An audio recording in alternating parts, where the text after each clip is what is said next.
Assalamualaikum warahmatullahi wabarakatuh. Waalaikumsalam. Alhamdulillah, alhamdulillahi rabbil alamin, rabbul izzah wa rabbul jalal, bi ni'matihi tatimmus salihat, lakal hamdu wa lakal syukru ya rabbal alamin, hamdan na'imin, hamdan syakirin, hamdan yuwafi ni'amahu kafi mazidah. Wassalatu wassalamu ala ashrafil makhluqat, sayyidil mursalin, imamal muttaqin, Muhammad wa ala alihi wa sahbihi wa baraka wa sallam. Subhanaka la ilma lana illa ma 'allamtana innaka antal alimul hakim.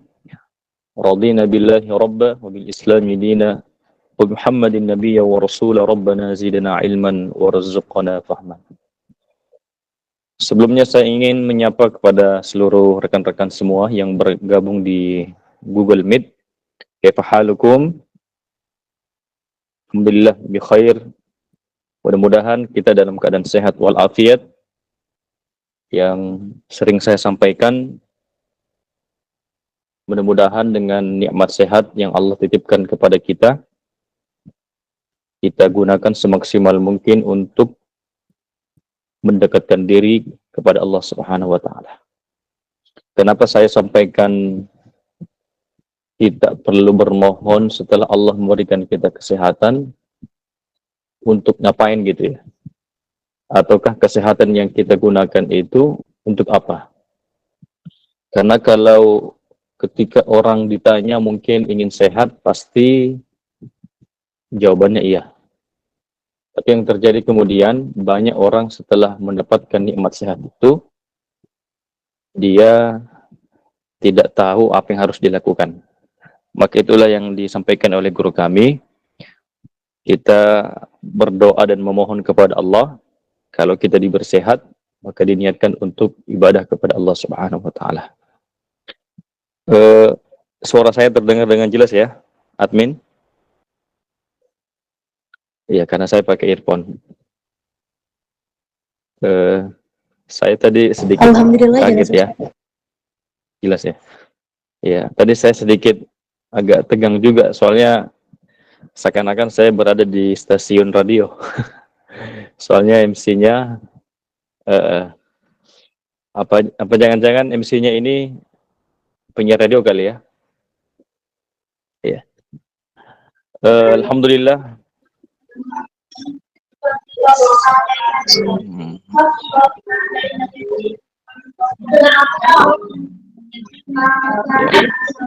Boleh saya lanjut?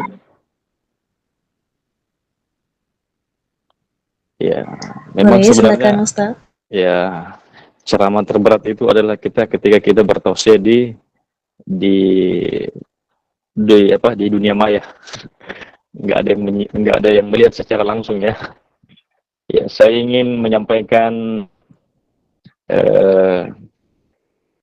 tahniah selamat dan juga teriring doa kepada forum kajian The Power of Hijrah. Masya Allah, kalau saya tadi sedikit menyimak, ya mungkin rata-rata teman-teman yang bergabung dalam komunitas ini ya semua masih muda ya insya Allah. Saya mendoakan mudah-mudahan teman-teman semua dalam keadaan sehat walafiat dan bisa istiqomah dalam komunitas yang baik ini.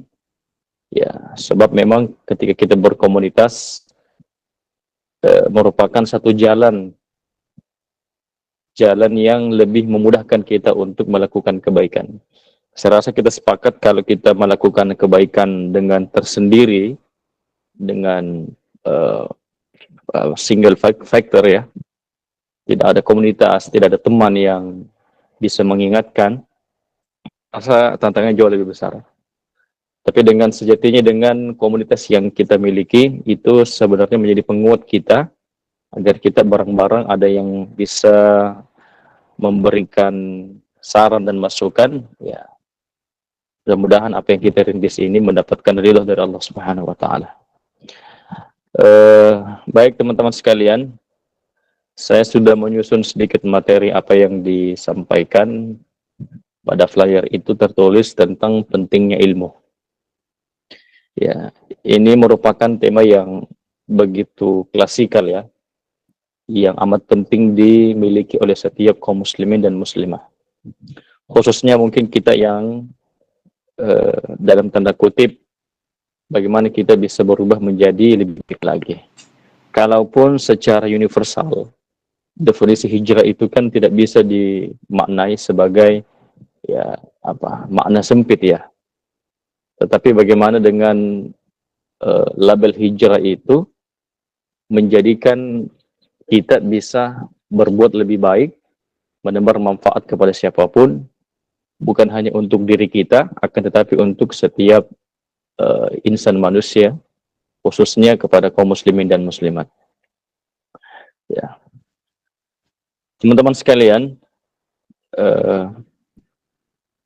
sejatinya ketika mungkin kita ingin berbicara ilmu lebih jauh, maka yang harus kita persiapkan dan kita tanamkan dalam diri kita adalah bagaimana kita bisa menyiapkan adab. Karena sebelum berilmu, orang diharuskan untuk beradab. Ya. Dalam artian, ketika kita menjalani proses ilmu, ketika kita mencari ilmu, maka tentu banyak adab atau etika yang harus kita kedepankan. Ya. Etika yang saya maksud dalam ini adalah bukan hanya etika kita kepada manusia, tapi jauh daripada itu adalah bagaimana kita bisa beradab, beretika, berakhlak yang baik kepada sang pemilik ilmu itu sendiri. Ya, saya tegaskan kembali, sebelum kita mencari ilmu, sebelum kita mengkaji satu ilmu, satu wawasan, maka agama menuntut kepada kita agar kita berakhlak dulu, berakhlak yang baik kepada sang pemilik ilmu itu, tiada lain tidak bukan adalah Allah Subhanahu wa taala. Ya, saya rasa ini menjadi catatan penting ya untuk teman-teman. Iya, kalau kita tanyakan pentingnya ilmu, pentingkah atau tidaknya, saya rasa semua orang kan sepakat bahwa dalam setiap aktivitas kegiatan yang kita lakukan, khususnya dalam koridor kita beragama, maka ilmu adalah merupakan pegangan wajib bagi setiap muslim. Ya. Bagaimana mungkin kita ingin melakukan satu amal, anggaplah kita ingin melakukan salat. Kalau sementara ilmu itu kita tidak miliki. Ya. Bagaimana jadinya ketika kita memanggil seorang tukang untuk membenahi, merenov rumah kita, sementara si tukang itu tidak memiliki wawasan, tidak memiliki pengetahuan tentang rumah misal. Ya, jadi ini hal yang mendasar juga. Ya. Artinya setiap apa yang ingin kita lakukan, ya kalau kita kaitkan dalam urusan beragama, setiap bab-bab atau pembahasan dalam setiap agama kita, entah sholat, zakat, puasa, dan lain semacamnya, maka penting bagi kita ya, bagaimana kita bisa memiliki wawasan akan apa yang kita lakukan itu. Ya, tadi saya ilustrasikan tentang sholat ya. Ya. Dan segala hal. Jadi ini menjadi motivasi kita, apa yang kita lakukan itu harus didasari dengan ilmu. Ada dalam satu ayat Al-Quran, itu yang diulang-ulangi dalam beberapa ayat, termasuk dalam surah Al-Anbiya, Allah katakan, Allah berfirman, "Fas'alu ahla dzikri." Artinya adalah, bertanyalah engkau kepada orang-orang yang memiliki ilmu.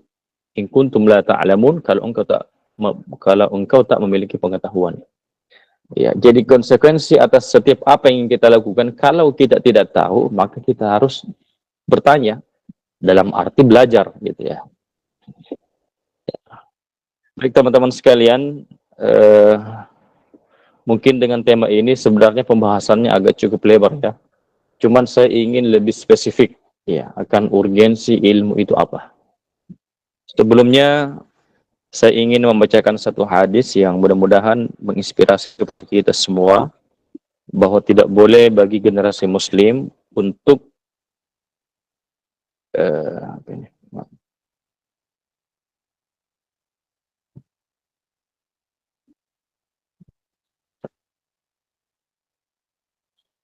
Maaf. Mudah-mudahan dengan hadis disampaikan oleh Rasulullah SAW ini yang diriwayatkan oleh Ibnu Majah, dan ini menjadi umum ya, hadis yang begitu familiar di kalangan kaum muslimin. Ya, mudah-mudahan kita memiliki semangat untuk terus belajar. Ya, karena kalau seorang muslim tidak memiliki lagi semangat untuk belajar, maka kata Nabi ya silahkan mohon maaf, kata sahabat silahkan untuk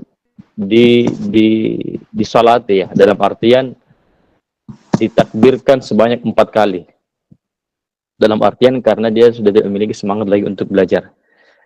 Nabi SAW berpesan kepada kita, "Talabul ilmi faridatun ala kulli muslim." Ya. Menuntut ilmu itu diwajibkan atas setiap kaum muslimin. Ya.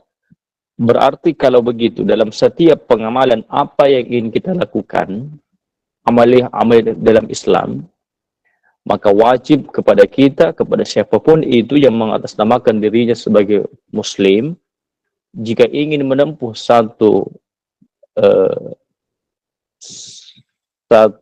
bentuk kajian dalam Islam, harus belajar akan ilmu itu. Ya, ini secara umum. Dalam Al-Quran Allah Subhanahu wa Ta'ala juga memberikan semangat kepada kita. Allah berfirman, "A'udzubillahi minasyaitonir rajim, yarfa'illahu alladhina amanu minkum walladhina utul ilma darajat." Quran surah Al-Mujadilah ayat 11. Kata Allah Subhanahu wa Ta'ala, Allah akan meninggikan, ya, dalam artian Allah akan mengangkat derajat orang-orang yang beriman di antara kamu dan orang-orang yang diberi ilmu kepengetahuan dengan beberapa derajat. Ya, kalau kita definisikan secara singkat apa itu definisi derajat, itu adalah kedekatan kita kepada Allah. Ya, bukan hanya sebatas derajat di mata manusia, akan tetapi derajat ditafsirkan lebih jauh adalah bagaimana seorang hamba itu semakin didekatkan dengan Allah dengan cara kalau dia bertakwa kepada Allah dan dia menuntut ilmu atau berpengetahuan. Ya, jadi sederhananya kepada siapapun yang terus belajar, ya, yang grow up dengan knowledge, maka sejatinya dia telah menyiapkan dirinya untuk mendapatkan posisi yang layak di hadapan Allah Subhanahu wa Ta'ala. Ya, maka dipastikan bagi orang-orang yang tekun belajar, menuntut ilmu, mencari ilmu, terus mengembangkan diri, maka sejatinya dia telah melayakkan dirinya, memantaskan dirinya untuk mendapatkan keridhaan dari Allah Subhanahu wa Ta'ala. Teman-teman sekalian yang saya banggakan, ada beberapa, ini yang kalau saya kutip dari Syekh Saleh Ibn Abdullah Al-Utsaimin, ya, seorang ulama, itu memberikan 4 kategori akan tujuan kita menuntut ilmu. Ya, maka yang pertama harus kita lakukan adalah memurnikan niat kita semata-mata belajar hanya kepada Allah Subhanahu wa Ta'ala. Ya. Setiap muslim ketika ingin belajar, ingin menuntut ilmu, mengembangkan pengetahuannya, maka harus dipastikan adalah bagaimana dia bisa memastikan bahwa tujuan dia, niat dia itu hanya semata-mata mendekatkan diri kepada Allah Subhanahu wa Ta'ala. Ini mungkin yang kadang-kadang kita lalai, kadang-kadang kita belajar, kadang-kadang kita ingin menguasai satu hal, tapi kadang-kadang niat kita tidak tulus kepada Allah Subhanahu wa Ta'ala. Maka jangan heran ketika kita tidak mengikhlaskan niat kita kepada Allah, maka begitu banyak cobaan, rintangan, ataukah mungkin kesulitan yang kita hadapi dalam satu pembelajaran karena mungkin niat kita berbeda, ya, jauh atau bahkan tidak kepada Allah Subhanahu wa Ta'ala. Ya, misal halnya saya kasih contoh yang sangat sederhana. Ya, menghafal Quran itu adalah satu hal yang amat sulit ya, sebagian orang mengatakan. Tapi saya ingin menegaskan bahwa sejatinya tidak ada kesulitan dalam setiap ilmu yang kita pelajari. Artinya orang-orang yang tekun, orang-orang yang niatnya betul-betul semata-mata kepada Allah, itu Allah akan mudahkan dengan segala caranya untuk mendapatkan ilmu itu. Misal hal dengan menghafal Quran. Ya. Menghafal Quran sebagian orang mengatakan berat, tapi sebagian lain juga mengatakan mudah. Maka untuk mengetahui jawabannya, apakah mudah atau sulit, sebenarnya kita kembalikan kepada pertanyaan mendasar. Apakah niat kita itu semata-mata kepada Allah ataukah yang lain? Ya. Maka kepada siapapun yang telah dimudahkan oleh Allah dengan menghafal Quran, maka itulah akibat feedback kita telah memurnikan niat kita menghafal Quran kan Allah Ta'ala. Ada orang yang sulit menghafal Quran. Ya. Tapi ini juga bukan menjadi hukum secara universal ya. Ini barangkali menjadi indikator saja. Dia sulit menghafal Quran karena mungkin niatnya bukan karena Allah. Itu yang pertama ya. Yang kedua adalah bagaimana kita bisa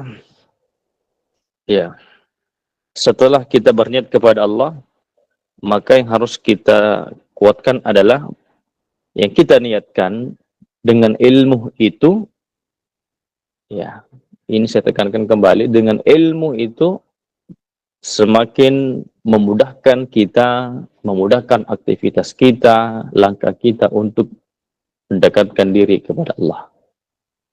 Ya, ini satu harga mati juga ya, bahwa ketika kita sudah mendapatkan ilmu itu, kita sudah belajar, maka yang perlu kita kuatkan kembali adalah mudah-mudahan dengan sarana ilmu yang Allah berikan kepada kita itu menjadi cara kita, menjadi upaya kita mendekatkan diri kepada Allah. Karena mungkin, mohon maaf, banyak orang yang memiliki ilmu, Allah sudah titipkan ilmu kepada dia, tapi justru dia juga semakin jauh kepada Allah. Ya. Dan ini adalah menjadi tujuan wajib kepada siapapun ketika dia belajar menuntut ilmu, maka dengan ilmunya itu diharapkan oleh Allah agar dengan ilmu itu semakin mudah dia dekat dengan Allah Subhanahu wa Ta'ala. Ya. Saya rasa kita sepakat ya, kalau dengan segala ilmu yang Allah titipkan kepada kita, tapi justru kita tidak jadi dekat dengan Allah, maka tidak ada artinya. Ya, ini sama halnya konsep dengan rezeki.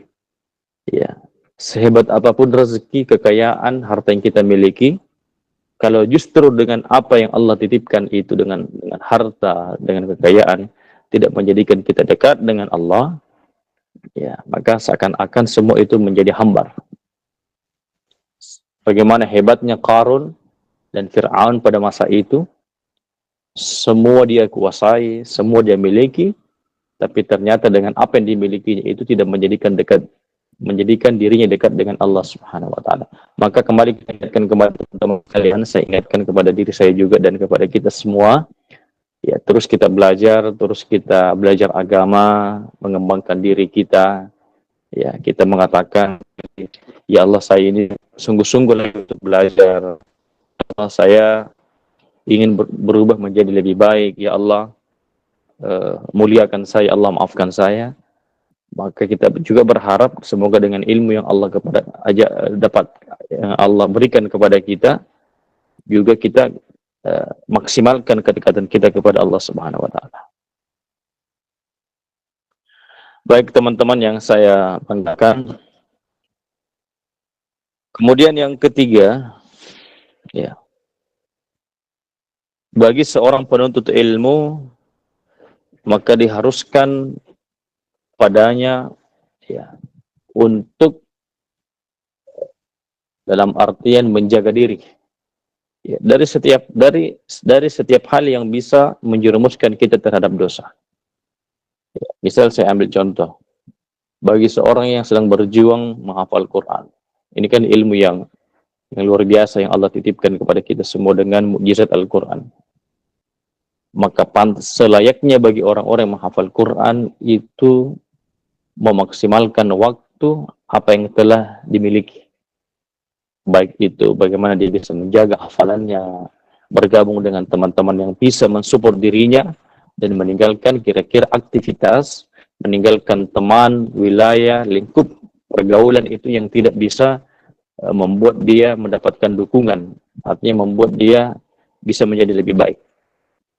Ya, jangan sampai kita hafal Quran tapi pergaulan kita, mohon maaf, ya, dengan teman-teman yang mungkin yang tidak pernah salat, teman-teman yang selalu mungkin hobinya cuma nongkrong, begadang semalaman dan yang semacamnya. Jadi kita harus bisa mengatur diri kita, ya. Jangan sampai kita ini terjebak dari aktivitas yang merugikan diri kita. Ya, kalau tadi yang saya ambil contoh adalah bagaimana kita bisa menghafal Quran, mencari teman, mencari lingkup pergaulan yang baik, ya, maka sama halnya dengan ilmu, dengan tugas-tugas yang lain.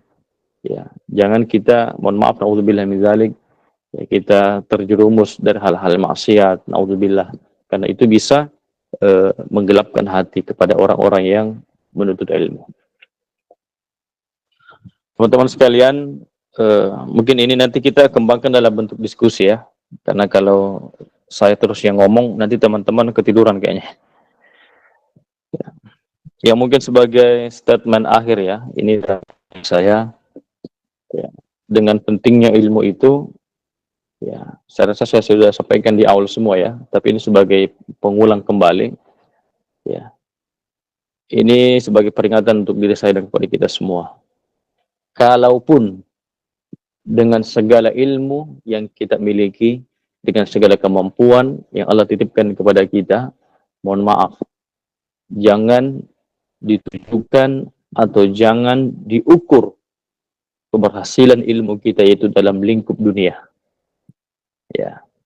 Jadi clear besar kesalahan fatal bagi kita ketika dengan ilmu yang Allah titipkan kepada kita, anugerah ilmu, lantas kita hanya membatasi, ya, keberkahan ilmu itu sebatas di dunia saja, ya, ataukah kita sandingkan dengan materi-materi duniawi. Ini keliru. Ya, makanya saya teringat dengan satu ucapan seorang ulama itu, ya, siapa ya, Allah alam, nanti saya coba cari tahu ya. Yang saya tahu poinnya adalah Allah begitu marah kepada seorang hamba ketika amalan akhirat itu ditujukan, diniatkan hanya untuk mencari kepentingan dunia. Ya. Jadi disinilah salah satu ancaman kepada kita semua. Ya, peringatan lah, kalau ancaman begitu keras ya, ancaman, peringatan aja ya. Peringatan kepada kita semua, attention. Ya. Bagi tadi yang sedang menuntut ilmu, ya, lantas menyandingkan keberhasilan ilmunya itu hanya sebatas dunia, maka sejatinya kita telah mengundang murka Allah Subhanahu wa taala. Ya, jadi ini peringatan kepada kita semua, kita berhati-hati, kita belajar, kita menuntut ilmu, itu tujuannya mencari ridha Allah Subhanahu wa taala, bagaimana kehidupan kita kelak di akhirat itu jauh lebih baik. Ya, karena apapun bentuk amaliyah yang kita lakukan, amal dalam agama, kalau kita sandingkan dengan dunia, tidak amat berarti, teman-teman. Ya, saya kasih contoh lagi terhadap bagaimana perhelatan menghafal Quran. Ya, kalau ada seorang yang menghafal Quran niatnya semata-mata hanya untuk dunia, mencari kenikmatan dunia, mencari kebahagiaan dunia, tidak akan dia dapatkan seutuhnya. Kalaupun dia dapatkan hanya secuil saja. Dan ini harus kita wanti-wanti, jangan sampai kelak ketika kita di akhirat dengan segala amal kita, dengan segala ilmu kita miliki, lantas ketika kita berjumpa dengan Allah, kita minta imbalan ilmu itu, kita minta imbalan amal kita, Allah katakan, lah, ngapain saya kasih? Dulu kan saya sudah kasih di dunia. Ya, ibaratnya seperti itu. Jadi perlu kita menata niat kembali. Apapun yang kita peroleh, yang kita dapatkan, maka janganlah kita mengukur, ya, segalanya dengan dunia. Tapi kadang-kala kita ini repot memang, teman-teman ya. Segala keberhasilan, segala kesuksesan itu hanya diutus, hanya diukur, hanya sebatas dunia saja. Ya. Sama halnya ini, teman-teman ya, saya harus membuka sedikit bagaimana banyak minus dalam dunia dakwah ya. Coba teman-teman pikirkan ini ya. Sebagian kalangan para pendakwah kondang ya, penceramah kondang nasional, itu kadang-kala mereka dianggap sukses, dianggap berhasil, itu kadang-kala hanya diukur materi. Saya kasih contoh. Wah, luar biasa dia ya, sudah menjadi pendakwah keren, pendakwah kondang, ceramah keliling kemana-mana. Alhamdulillah sudah ada mobilnya, ada rumahnya. Ini kan kadang-kala yang mengganggu kekuatan dakwah itu sendiri. Ya kan? Kadang-kala kita hanya mengukur keberhasilan dakwah itu dari ustadznya aja. Ustadznya makin kaya, tapi nggak tahu jamaahnya. Ya, maka jangan heran sekarang ini pendakwah, penceramah semakin banyak, tapi umat juga semakin terlantar. Ya, yang sepakat nggak boleh, yang tidak sepakat juga nggak apa-apa. Ini kalau dalam kacamata saya sebagai pengamatan saya. Ya. Jangan heran kalau pendakwah semakin banyak, tapi umat juga semakin gobrok. Ya, berarti ada yang salah. Ya, karena apa yang diukur dia oleh manusia itu hanya kan sebatas kacamata saja. Dia tidak melihat secara utuh gitu. Ya, maka kita berlindung kepada Allah. Mudah-mudahan dengan segala apa pencapaian kita di dunia ini, ya, segala nikmat yang kita dapatkan dari Allah, maka perlu kita sadari tujuan kita bukan di dunia, tujuan kita bukan untuk dibanggakan, dielulukan, dipuji, sampai kita naik ke atas langit, bukan itu teman-teman sekalian. Tetapi bagaimana kita bisa mendapatkan pengakuan, keridhaan dari Allah Subhanahu wa taala, sehingga apa yang kita dapatkan itu bukan hanya di dunia semata-mata kita dapatkan, yang kita niatkan, kita pastikan adalah kita akan dapatkan kelak di akhirat. Serasa ini pemaparan di awal ya. Mudah-mudahan teman-teman nanti bisa menghidupkan diskusi ini, bukan hanya sebatas bertanya. Ya, mudah-mudahan ada yang bisa menambahkan, atau mungkin mohon maaf kalau ada hal yang keliru dari saya. Saya membuka diri untuk dikritik, untuk diberi saran, masukan. Ya, terima kasih. Saya kembalikan ke admin.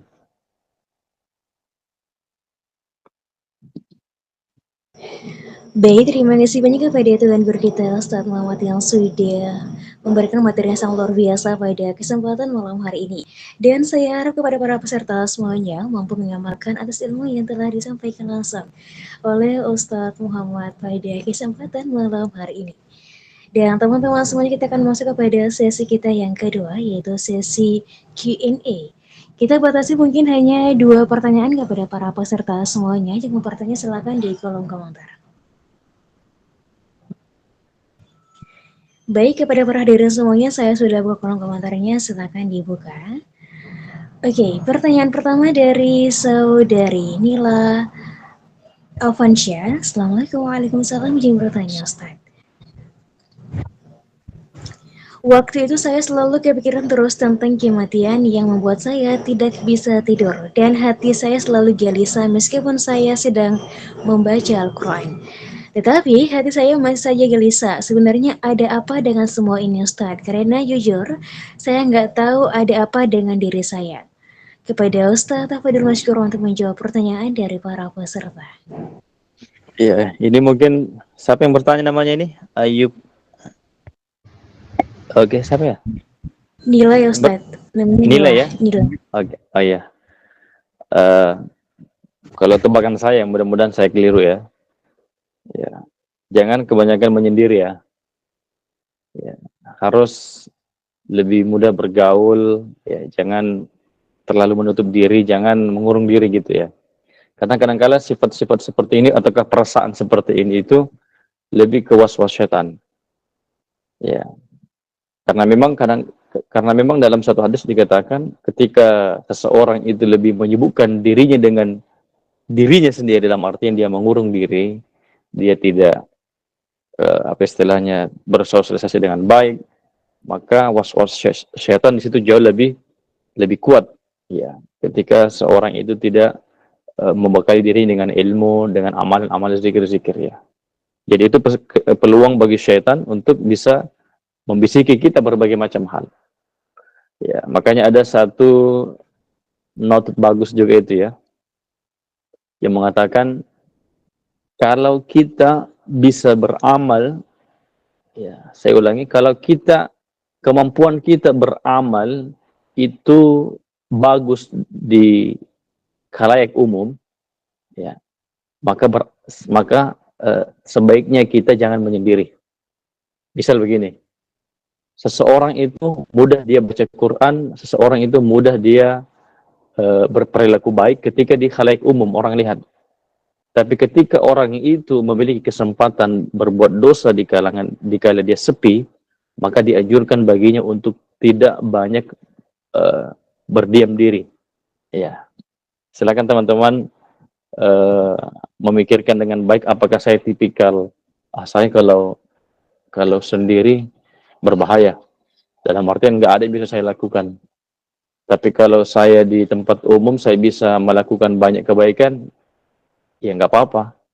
Ya, artinya kita harus membanyakan porsi kita untuk bisa bergaul, bersosialisasi dengan teman-teman yang lain. Kalau spesifik pertanyaannya, apa dalam artian memikirkan kematian, ya saya rasa semua orang selalu berpikir akan kematian.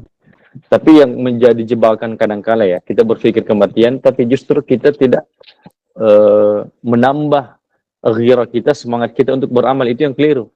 Kalau hanya sebatas takut dengan mati, nggak ada artinya gitu. Ya.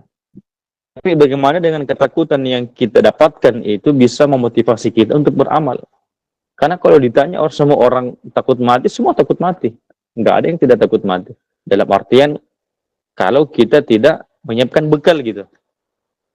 Ya, maka dari itu saran saya kepada penanya, sibukkan lagi dengan hal-hal yang positif, bergaulah dengan teman-teman yang bisa mensupport Anda dengan baik.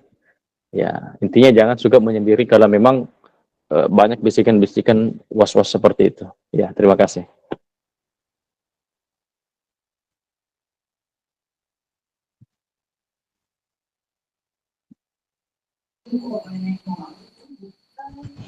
Baik, terima kasih banyak kepada Ustadz Muhammad yang sudah menjawab pertanyaan dari para peserta sampai terjawab. Dan kita beralih kepada satu pertanyaan iklan dari Kak Ayub kepada Kak Ayub. Oleh terus waktu dan tempat saya persilakan. Tafaidil masykurah. Oke. Assalamualaikum warahmatullahi wabarakatuh ya Ustaz. Waalaikumsalam warahmatullahi wabarakatuh. Alhamdulillah Ustaz, Ana ingin bertanya, ini alhamdulillah ada di pelajaran Ana di mata kuliah Ana tentang akhlak Islamiyah Ustaz. Baik. Nah, Ana mau bertanya Ustaz, apakah betul kita harus belajar yang namanya adab dulu sebelum berilmu? Apakah itu emang wajibnya seperti itu, atau emang ketika kita berilmu maka derajat adab kita pun akan meningkat? Apa di mana dulu yang harus kita wajibkan dulu Ustaz? Antara ilmu dulu atau adab dulu? Iya. Seperti itu. Akhir. Ya, baik. Oke. Saya bacakan ini ya, sumber yang rajih dari salah satu kitab Fathul Bari. Ya, wal adabu isti'malu ma yuhmadu qawlan wa fi'lan wa 'abbara ba'duhum anhu bi annahu al-akhdhu bi makarimil akhlaq. Adab menerapkan segala yang dipuji oleh orang baik, segala orang yang dipuji oleh orang baik berupa perkataan maupun perbuatan. Sebagian ulama mendefinisikan merupakan akhlak-akhlak yang mulia. Jadi memang kalau kita melihat literatur yang ada, sebelum seseorang itu belajar akan ilmu, maka ulama sudah menyarankan kepada kita agar kita memiliki adab sebelum berilmu. Ya, karena begini, hitung-hitungannya begini. Kalau hanya sebatas knowledge, pengetahuan itu yang ingin kita dapatkan, saya rasa semua orang mudah mendapatkan itu. Apalagi zaman sekarang ini kan informasi mudah kita dapatkan. Tapi menjadi pertanyaan kemudian, apakah dengan ilmu itu kemudian menjadikan kita semakin berakhlak atau tidak? Dalam artian, apakah dengan ilmu yang kita miliki itu semakin memudahkan kita untuk melakukan kebaikan, semakin dekat kita dengan Allah, ini dipertanyakan. Ya, makanya ulama-ulama begitu amat menyarankan sebelum kita berilmu jauh apa yang kita harapkan, kita cita-citakan, maka mesti wajib kepada talibul ilmi untuk beradab, beretika lebih baik. Ya, sebelum untuk memiliki ilmu. Maka al-adabu qabla ilmi ini merupakan satu qaul yang masyhur bahwa beradab sebelum ilmu. Ya, ini sering terdengar di lingkungan pendidikan Islam, khususnya di pesantren, ya mungkin sebagai pendidikan kepada kita dan generasi kita bahwa belajar adab sebelum mempelajari satu ilmu itu merupakan kewajiban bagi setiap penuntut ilmu. Ya, terima kasih.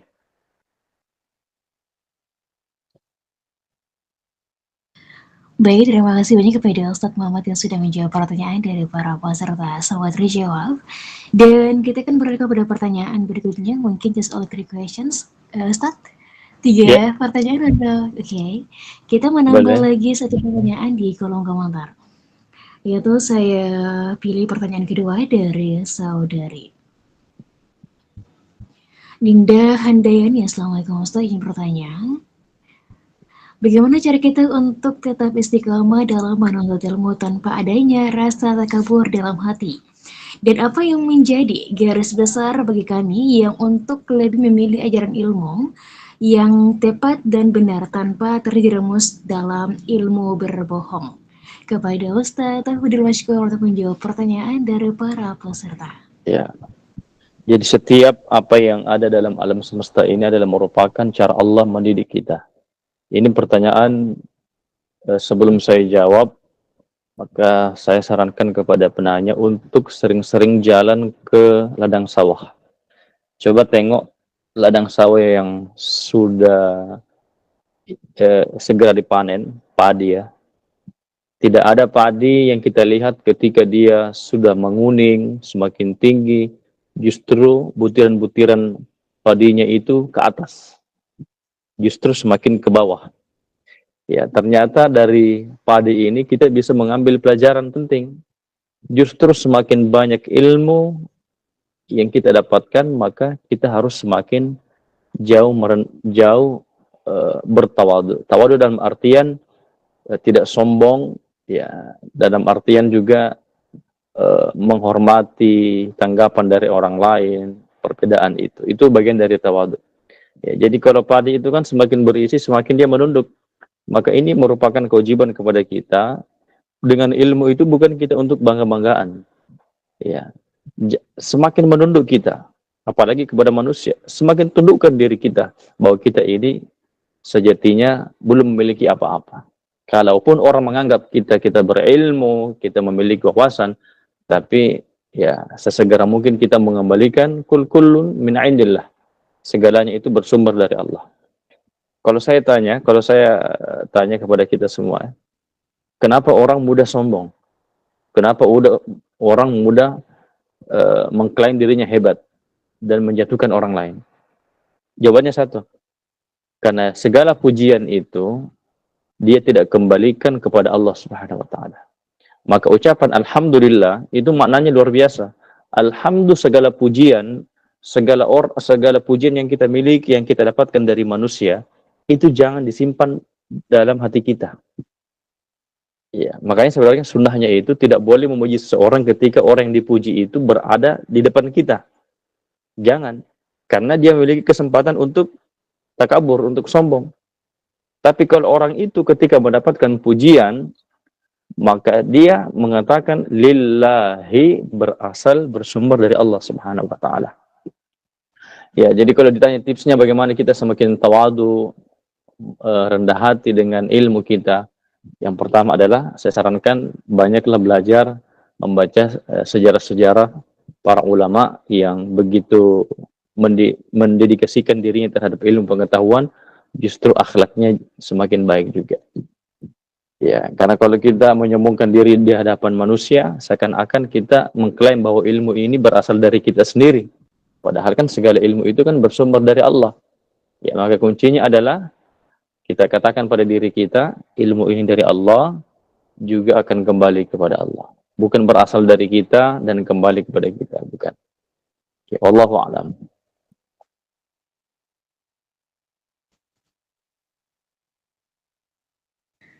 Baik, terima kasih banyak kepada Ustadz Muhammad yang sudah menjawab pertanyaan dari para peserta. Semoga terjawab. Dan teman-teman semuanya, mohon maaf apabila atas pertanyaan yang belum sempat saya bacakan karena kita dibatasi oleh waktu. Time is up untuk waktu Q&A. Dan kita akan masuk kepada sesi berikutnya, yaitu sesi doa kepada Ustadz Muhammad. Waktu dan tempat saya persilakan. Tafadhol masyurah. Mohon izin, kenapa Kak? Apa yang saya sampaikan? Doanya, Ustadz. Oh, pimpin doa, baik ya. Tadi terputus kayaknya.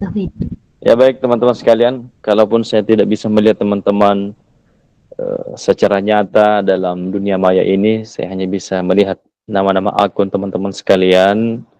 Ya, saya mendoakan mudah-mudahan antum semua, para akhwat, para ikhwan, semoga dimudahkan langkahnya, hatinya untuk terus belajar, untuk terus grow up, untuk terus menuntut ilmu. Ya, mudah-mudahan segala cita-cita antum semua dijawab oleh Allah Subhanahu wa taala. Dan juga kita doakan majelis kita ini, mudah-mudahan Allah mudahkan kita untuk terus melakukan kebaikan, dan mudah-mudahan kita istiqamah di jalan kebaikan dan ridha Allah Subhanahu wa taala. Bismillahirrahmanirrahim. Alhamdulillah rabbil alamin, hamdan na'imin, hamdan syakirin, hamdan yuafi ni'amaka fi mazidah.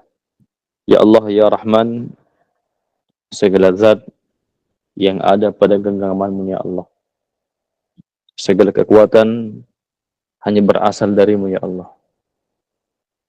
Ya Allah ya Rahman, segala ilmu yang kami miliki ya Allah, segala ilmu yang ada di alam semesta ini adalah minallah, min indik, dari-Mu ya Allah. Allah ya Rahman, kami mohon kepadamu ya Allah, agar Engkau melapangkan hati kami, menguatkan batin kami, meneguhkan langkah kami untuk terus istiqamah di jalan kebaikan-Mu ya Allah, untuk terus menjadikan kami ini sebagai hamba yang layak untuk mendapatkan ilmu, keberkahan, dan ridha-Mu ya Allah.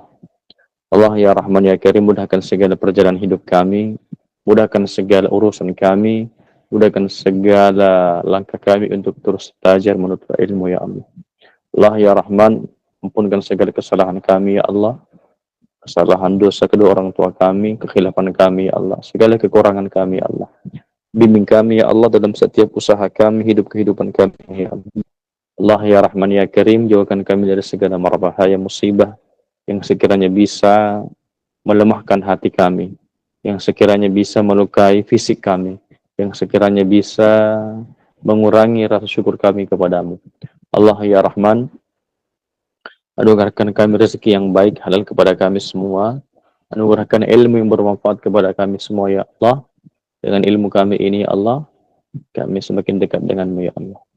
Allah ya Rahman ya Karim, ridhahi kami semua, berkahi majelis ini ya Allah, satukan mereka dalam kebahagiaan ya Allah. Jadikan majelis ini sebagai tempat curahan hati kami untuk terus memperbaiki diri ini ya Allah. Ya Allah, kabulkan hajat setiap teman-teman ikhwah dan akhwat yang ada dalam grup ini ya Allah.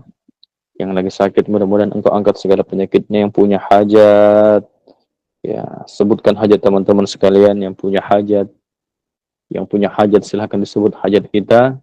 Mudah-mudahan Allah ijabah, mudah-mudahan Allah perkenankan doa kami ini ya Allah. Rabbana atina min ladunka rahmah lana min amrina rasyada. Rabbana atina fid dunya hasanah wa fil akhirati hasanah wa qina adzabannar. Wa sallallahu alaihi walhamdulillahi rabbil alamin.